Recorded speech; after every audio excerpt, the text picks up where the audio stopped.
From the Detroit Free Press in the heart of the Motor City, it's Wednesday. Here are today's top stories, presented by Bush's Fresh Food Market.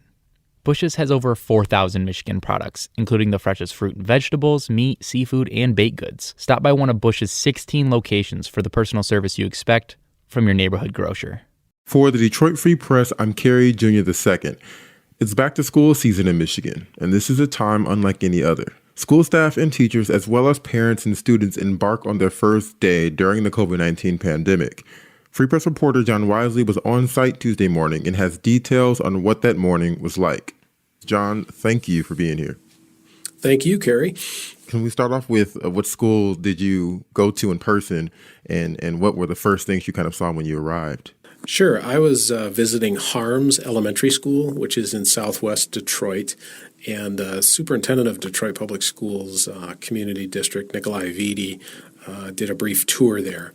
So we got there, and as you mentioned, it was quite the rainy day, really a downpour, and you had parents walking their children up to the door of the school, but parents were not allowed inside the school. And that was noted to parents ahead of time, but some of them were still a little caught off guard by it. So they basically parted with the kids at the door.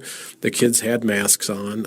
Once they went inside, there was a temperature scanning device stationed in the lobby just inside the door. And so the students would walk up and they would expose one of their wrists and put it up next to kind of a laser. And the laser would measure their temperature, and it would print out a display on the screen there, and away they would go. It's worth noting that there's only about 20% of the students in Detroit Public Schools chose to attend a classroom. The other 80% were given the option and chose the option of learning at home online. So when you get into the classrooms, you would see the desks are spaced out. You couldn't tell if they were exactly 6 feet, but there was, clearly an effort to make them separated. The kids and the staff, and of course visitors like myself, were all wearing masks. Didn't see anybody struggling with it, so it appeared to be a pretty decent start. Did you speak with any parents as they were parting with their children at the door? What were their opinions on this experience? I did. I talked to a couple mothers who were dropping off their kids. One of them had a kindergartner and a third grader, and she was a little bit worried about the kindergartner because that was that child's first day at that school, had never visited the school before, and the mom was hoping to walk her to her classroom and help her get settled in, but she had to leave her at the door. That mother said that she chose the online learning because her kids have special needs. It's just not easy to deliver that kind of service online. So she really wanted her kids in the building, and she also said she works from home, which I think is an issue for a lot of parents. And she said, I can't homeschool 2 kids and try to continue to do my job. So she was glad that the school was available there. There were also some of the other things you see in the school. There were markings on the floor to separate kids by 6 feet. So when they're in the hallway, they're expected to maintain that social distance. There were hand sanitizer stations set up throughout the school. So those were kind of the things that had been talked about, and sure enough, they were there. I did talk to the principal of the school. She felt pretty good. She felt like they had a pretty smooth opening. It was about what they expected. The one thing she had to check on, which she had not done so when we spoke to her, was the online kids. Remember, there's the majority of kids are learning online. And so Detroit Public Schools Community District had distributed laptops over the summer so that those kids could connect, and they provided Wi-Fi for those kids who did not have access to that at home. So they were waiting to see how all that was going on. There's always going to be some technical glitches and log-on problems. But as of about 10 o'clock this morning, they had not experienced any of that. This is a lot to watch and see what happens.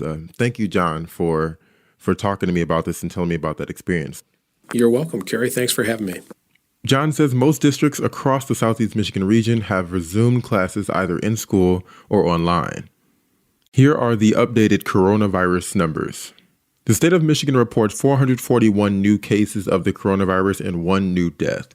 In total, there are over 107,000 COVID-19 cases and over 6,500 deaths statewide. That's the latest. For more information on COVID-19 in Michigan, visit www.freep.com. I'm Kirkland Crawford with the Free Press Sports Department. We're just hours away from the kickoff of the 2020 NFL season. The Detroit Lions open their year at home against the Bears on Sunday.